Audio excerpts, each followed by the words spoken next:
A Chance Encounter by Miles Kelder. The early morning mist clung to the rolling hills of the English countryside, shrouding the vast moors in a silvery haze. The only sound was the steady clip-clop of hooves, as Emma Caldwell's horse trotted along the dirt road leading away from the village of Haworth. The damp air was cool against her cheeks, but she welcomed it. Anything was better than the oppressive atmosphere of the manor house she'd been staying in. Emma had come to visit her aunt and uncle at their estate, nestled in the rugged Yorkshire moors. Though the beauty of the land had its appeal, the trip had proven less enjoyable than she'd hoped. Her relatives, ever keen on propriety, had wasted no time in reminding her of her obligations to settle down, to find a suitable match, to behave like a lady of her standing. The constant pressure left her feeling as though she was suffocating, and she'd sought escape in long rides through the moors, where no one could lecture her on the finer points of marrying well. As she rode, Emma's thoughts drifted to the previous evening's dinner party. Her aunt had invited several eligible bachelors from neighboring estates, each more tedious than the last. They had droned on about their lands, their horses, their investments, all while eyeing Emma like a prized mare at auction. She had smiled politely, laughed at their jokes, and secretly plotted her escape. Now, as the cool morning air filled her lungs, Emma felt a sense of freedom she hadn't experienced in weeks. The vast expanse of the moors stretched out before her, wild and untamed. It was a stark contrast to the manicured gardens and stuffy drawing rooms she'd been confined to. Here, there were no expectations, no prying eyes, no whispers about her advancing age and dwindling marriage prospects. The sound of a horse approaching from behind interrupted her thoughts. Emma glanced back, her heart quickening at the sight of her rider coming up the narrow path. It was a man, tall and broad-shouldered, his dark riding coat billowing slightly in the morning breeze. His horse, a chestnut stallion, moved with a powerful grace that suggested both rider and steed were well acquainted with the rough terrain. Emma slowed her horse to allow the man to pass, but instead, he pulled up alongside her, tipping his hat in greeting. His face, shadowed beneath the brim, bore the roughened handsomeness of someone accustomed to the outdoors, windswept hair, sharp features, and a strong jawline dusted with a day's worth of stubble. His eyes, however, were what held her attention. They were a striking shade of green, as piercing as the hills themselves. "Good morning, miss," he said, his voice deep but pleasant. "A fine day for a ride, though the mist does make it a bit treacherous." Emma returned his smile politely, though she wasn't used to being approached so informally. "Indeed, it does. The moors can be unpredictable at this time of year." "That they can," he agreed, glancing over the landscape before turning his attention back to her. "Might I inquire if you're headed somewhere in particular? The roads beyond here can be tricky if you're unfamiliar with the paths." Emma hesitated, unsure of how much to reveal. She hadn't told her aunt or uncle where she was going, only that she needed air. But there was something about this stranger, perhaps the ease of his manner, or the simple fact that he seemed entirely unbothered by propriety, that made her feel she could trust him. "I'm not going anywhere specific," she said finally. "Just riding to clear my head." The man nodded, understanding flickering in his eyes. "I've done the same more times than I care to admit. These moors are good for that, offering a bit of clarity." Emma raised an eyebrow, intrigued by his statement. "You're familiar with the area, then?" "Born and raised," he replied, his gaze drifting to the horizon. "My family's estate lies just beyond that ridge, though I don't spend much time there these days." "An estate?" Emma asked, surprised. She had taken him for a country gentleman, but something about his attire and casual manner suggested a man more at ease in the wild than in the drawing rooms of polite society. He smiled faintly, as if reading her thoughts. "Not quite as grand as it sounds, I assure you. My name is James Thornton. My father's lands are modest compared to others, but they're ours." Emma recognized the name at once. The Thorntons were well known in the region, though she had never met any of the family. She'd heard whispers of a son who had spent time abroad, someone who had a reputation for living unconventionally. "Emma Caldwell," she introduced herself. "I'm staying with my aunt and uncle at Haworth Manor." His eyes brightened slightly. "Ah, the Caldwells. I believe my father's spoken of them. I trust they're keeping you occupied?" Emma laughed softly, shaking her head. "Occupied would be putting it lightly. They have a great many opinions about how I should be spending my time, none of which include riding alone through the countryside." James chuckled, the sound deep and rich. "I know the feeling. My mother used to say the same, insisting I spend more time learning the family business than gallivanting across the moors." "Did you ever listen?" Emma asked, curious. He grinned, a mischievous glint in his eyes. "Occasionally when it suited me, but I found my own way in the end." They continued riding side by side, their horses falling into an easy rhythm. Conversation flowed effortlessly between them, and Emma found herself growing more at ease with every passing minute. James was nothing like the suitors her family pushed her toward. Those men were polished, wealthy, and utterly dull. James, on the other hand, was unpredictable and full of life. "So, tell me, Mr. Thornton," Emma said, her curiosity getting the better of her. "What exactly is this own way you found?" James laughed, running a hand through his windswept hair. "Please call me James, and it's a bit of a long story, I'm afraid." Emma gestured to the vast expanse of the moors around them. "We seem to have nothing but time and space out here." He nodded, a thoughtful expression crossing his face. "Fair point. Well, after years of butting heads with my father over the family business, wool trading, terribly exciting stuff, I decided to see a bit of the world. Booked passage on a ship bound for Canada." Emma's eyes widened. "Canada. That must have been quite an adventure." "Oh, it was," James said, his eyes lighting up with the memory. "Spent 2 years there, working as a fur trapper in the wilderness. Learned more about myself in those forests than I ever did in a schoolroom." As James recounted his adventures, Emma found herself captivated. He spoke of vast, untamed wilderness, of encounters with bears and wolves, of nights spent under skies so full of stars they seemed to set the heavens ablaze. His words painted vivid pictures, transporting Emma far beyond the familiar moors of Yorkshire. "After Canada, I made my way down to the Americas," James continued. "Worked on a cattle ranch in Texas for a spell, then joined a group of prospectors headed for the California gold fields." Emma leaned forward in her saddle, entranced. "Did you strike it rich?" James laughed, shaking his head. "Not in gold, no, but in experience. Absolutely. Saw things I never could have imagined, met people from all walks of life. It changes you, that kind of journey." "I can only imagine," Emma said softly, a wistful note in her voice. James turned to her, his expression softening. "You sound as though you'd like to have such adventures yourself." Emma sighed, her gaze drifting to the horizon. "I've dreamt of it, certainly. But it's not exactly the done thing for a woman of my station." "And who decides what's done and what isn't?" James asked, a challenging note in his voice. "So the same people who insist you should be content with needlepoint and tea parties?" His words struck a chord within Emma, awakening a part of her she'd long tried to suppress. She'd always felt different from the other young women in her social circle, more drawn to books of far-off lands than to the latest fashions or gossip. But she'd never dared to voice these feelings, fearing the disapproval of her family and peers. "You make it sound so simple," she said, a hint of frustration creeping into her voice. "But there are expectations, responsibilities. I can't just run off on a whim." James nodded, his expression understanding. "I know.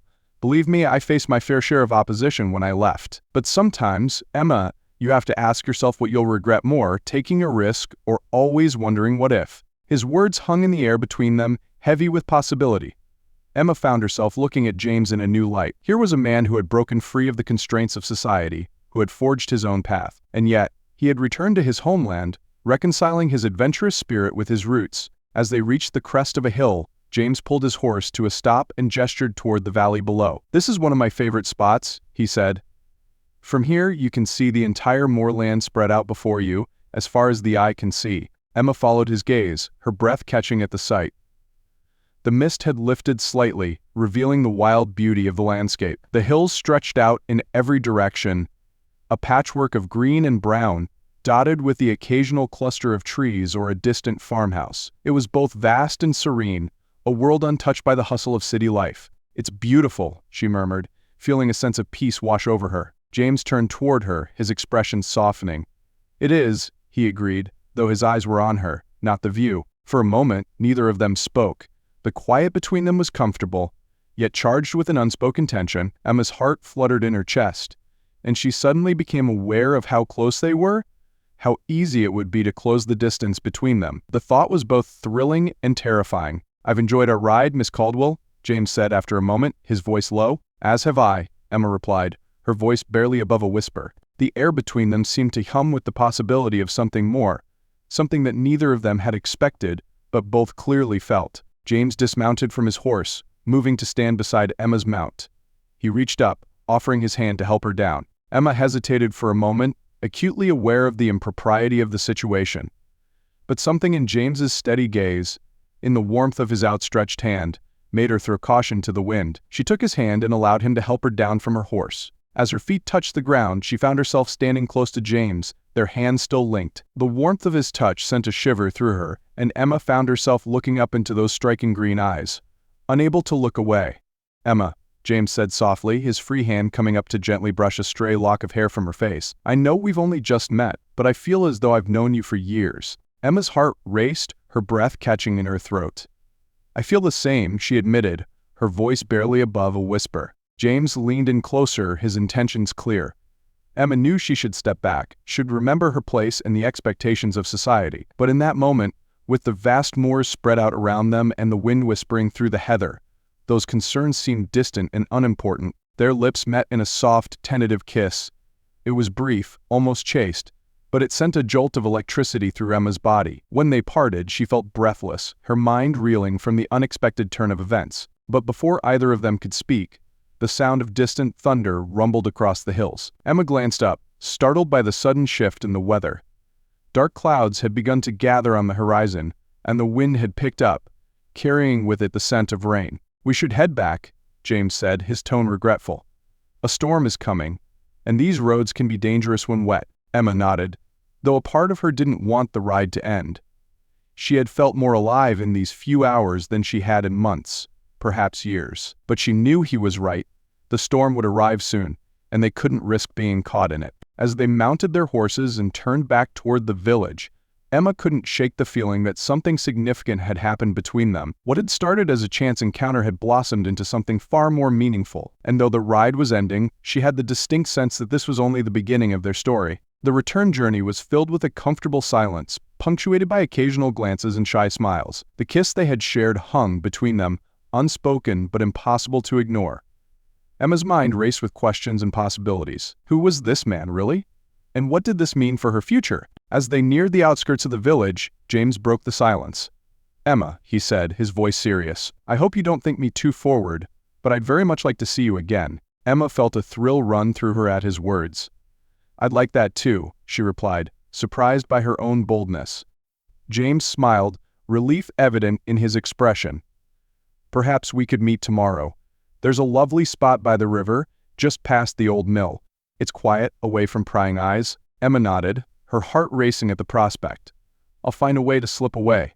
Shall we say noon?" "Noon it is," James agreed, his eyes twinkling with excitement. By the time they reached the edge of the village, the first drops of rain had begun to fall, pattering softly against the cobblestone streets. James reined in his horse and looked at Emma, a smile playing at the corners of his lips. "Until tomorrow, Miss Caldwell," he said, his tone playful yet sincere. "Until tomorrow, Mr. Thornton," Emma replied, feeling her own smile widen despite the rain. He tipped his hat to her once more before urging his horse forward, disappearing into the mist as quickly as he had arrived. Emma watched him go, her heart still racing, her lips still tingling from their kiss. As she made her way back to her aunt and uncle's estate, Emma's mind whirled with the events of the morning. She had set out for a simple ride and had instead found, what? Adventure? Romance? The promise of something more? Whatever it was, she knew that her time in the Yorkshire moors had taken an unexpected and thrilling turn. The rain began to fall more heavily as Emma approached the manor house. By the time she handed her horse off to a stable boy, she was thoroughly soaked. She hurried inside, hoping to make it to her room without encountering her aunt or uncle. "Emma, there you are." Her aunt's voice rang out from the drawing room. "Where on earth have you been? You're positively drenched." Emma paused, taking a deep breath before turning to face her aunt. "I was out for a ride, Aunt Margaret. I'm afraid the weather caught me by surprise." Her aunt clucked disapprovingly. "Really, Emma, you must be more careful. What if you had caught a chill, and what would people say if they saw you in such a state?" Emma bit back a retort, forcing a polite smile. "You're right, of course. I'll be more mindful in the future." As her aunt launched into a lecture about proper behavior and the importance of maintaining one's reputation, Emma found her thoughts drifting. She nodded at the appropriate moments, but her mind was far away, reliving the moments she had shared with James on the moors. That night, as she lay in bed, Emma found sleep elusive. Her mind raced with thoughts of James, his easy smile, his adventurous spirit, the warmth of his kiss. She knew that pursuing any sort of relationship with him would be fraught with challenges. Her family would never approve of a man with such an unconventional past, no matter his family name. And yet, the thought of not seeing him again, of letting this chance slip away, was unbearable. For the first time in years, Emma felt truly alive, as though she had awakened from a long slumber. The moors, which had once seemed a bleak and lonely place, now held the promise of adventure and romance. As dawn broke, Emma rose early, her mind made up. She would meet James by the river, consequences be damned. She dressed carefully, choosing a simple but becoming dress that wouldn't draw too much attention. Breakfast was a hurried affair, and she made her excuses quickly, claiming a desire to sketch the wildflowers that bloomed near the old mill. Her aunt raised an eyebrow but didn't object. "Just be sure to return before tea, dear. The Ashworths are coming to call, and you know how long they've been hoping to introduce you to their son." Emma nodded, guilt twinging in her chest at the deception. But as she stepped out into the crisp morning air, her resolve strengthened. She had spent too long living according to others' expectations. It was time to follow her own heart. The walk to the river was peaceful, the aftermath of the previous day's rain leaving everything fresh and vibrant. As Emma approached the meeting spot, her heart began to race. What if James didn't come? What if yesterday had been nothing more than a fleeting moment of connection, never to be repeated? But as she rounded the bend, she saw him. James was leaning against an old oak tree, his tall figure cutting a striking silhouette against the sparkling water of the river. When he saw her, his face broke into a wide smile that made Emma's breath catch in her throat. "You came," he said simply, pushing off from the tree and walking towards her. Emma smiled, feeling a blush rise to her cheeks. "Did you doubt I would?" James shook his head, reaching out to take her hand. "Not for a moment. Though I confess, I arrived far too early, half convinced you might do the same." They laughed together, the tension broken. James led her to a blanket he had spread beneath the oak tree, a picnic basket sitting nearby. "I hope you don't mind," he said, suddenly looking a bit sheepish. "I thought you might be hungry." Emma's heart swelled at the thoughtful gesture. They sat together on the blanket, and James began to unpack the basket. There were fresh scones still warm from the oven, alongside jars of clotted cream and strawberry preserves. A thermos of hot tea completed the simple but perfect meal. As they ate, they talked, picking up their conversation as if no time had passed since their parting. Emma found herself opening up, sharing her dreams and frustrations in a way she never had before. She spoke of her love of literature, her secret desire to write stories of her own, and her fear of disappointing her family. James listened intently, his green eyes never leaving her face.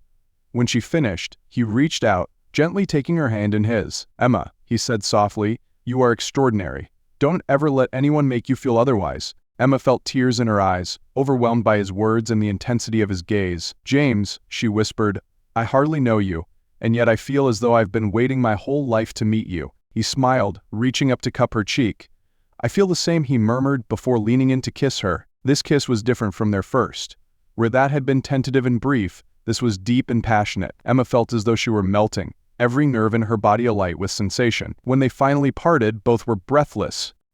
"Emma," James said, his voice husky with emotion, "I know this is sudden, and I know there are 1,000 reasons why this is madness.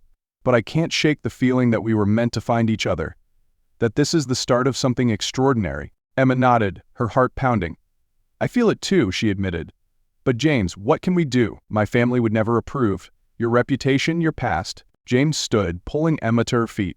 "Come with me," he said, his eyes alight with excitement. "Not forever, not if you're not ready. But give me a week.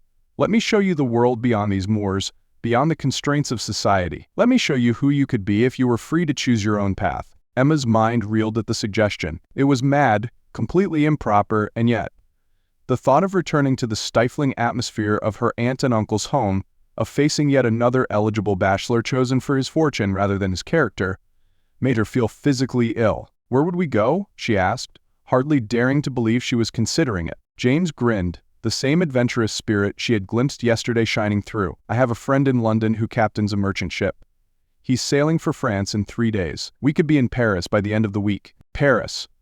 The very word conjured images of art, of culture, of a world so far removed from the Yorkshire moors it might as well be on another planet. Emma's heart raced at the possibility. "It's madness," she whispered. James nodded, his expression serious. "It is. And if you say no, I'll understand. I'll walk you back to the village, and we can part as friends." "But Emma," he paused, taking both her hands in his, "if there's even a small part of you that wants to say yes, that yearns for adventure, and for the chance to discover who you truly are, take that chance. Take it with me." Emma looked into James's eyes, seeing in them a reflection of her own longing, her own desire for something more. In that moment, she made her decision. "Yes," she said, her voice stronger than she expected. "Yes, I'll go with you." James's face lit up with joy, and he swept her into his arms, spinning her around as they both laughed. When he set her down, he kissed her again, a kiss full of promise and excitement for the future. As they began to plan, discussing how to arrange their departure without arousing suspicion, Emma felt a mix of exhilaration and fear. She knew there would be consequences, knew that her family might never forgive her for this impulsive act. But for the first time in her life, she was choosing her own path, guided by her heart rather than by duty or expectation. The sun climbed higher in the sky as they talked, casting a golden glow over the river and the surrounding woods. It was as if the whole world was celebrating with them, sharing in the joy of their newfound love and the promise of adventure to come. As they finally prepared to part, making plans to meet again the following night to begin their journey, Emma looked out over the moors. The landscape that had once seemed a prison now looked like the first page of a new chapter in her life. With James by her side, she was ready to step into the unknown, to discover the world and herself in equal measure. "Until tomorrow," James said softly, pressing a final kiss to her hand. "Until tomorrow," Emma replied, her heart full of hope and excitement. As she watched James disappear into the trees, Emma took a deep breath of the fresh, wild air. Her life had changed irrevocably in the span of 2 days, all because of a chance encounter on the moors. Whatever challenges lay ahead, whatever adventures awaited them in Paris and beyond, Emma knew one thing for certain: she would never again let fear or convention hold her back from pursuing her dreams. With a smile on her face and a spring in her step, Emma turned and began the walk back to her aunt and uncle's house. She had preparations to make and a new life to begin. The moors had given her a gift, the gift of love, of adventure, and of the courage to forge her own path, and she intended to make the most of it.